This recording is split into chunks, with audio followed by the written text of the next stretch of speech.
In this video tutorial, you'll learn how to add a current date in your WordPress website.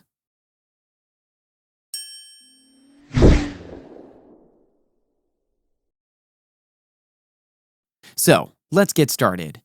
As you can see, this is my WordPress website, and I want to add the current date here in the sidebar. So, for this functionality, we need to install and activate shortcode for current date plugin. I've already installed it, but if you need help installing a plugin, then we have a video where you can learn that as well. I'll link it in the description below, or you can also click on the eye icon on the top right corner of your screen to view the video. Now, to configure the plugin, simply hover on to Settings and click on Shortcode for the current date. This plugin provides us with a shortcode to insert the current date anywhere on our WordPress site. So you can see the shortcode here. In case you want to add the current date to your posts, you can do that using this shortcode here.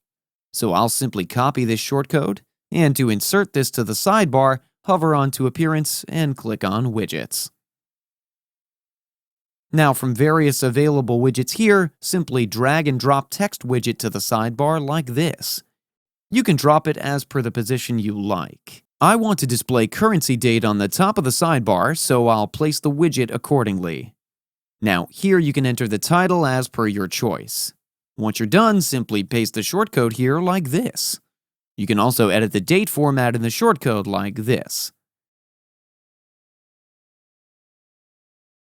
Let's now save the widget.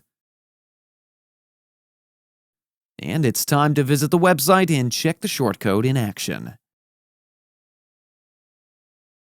On refreshing the website, you can see the current date has been added here in the sidebar. So this was all about how you can add current dates in your WordPress website. That's it for today's video. If you have any questions or comments, please leave them in the comments section below. And if you like this video, please click on the like button. If you're new to our channel, hit the subscribe button and tap the bell icon so that you don't miss any of our future videos. Thanks for watching. We'll see you at the next one.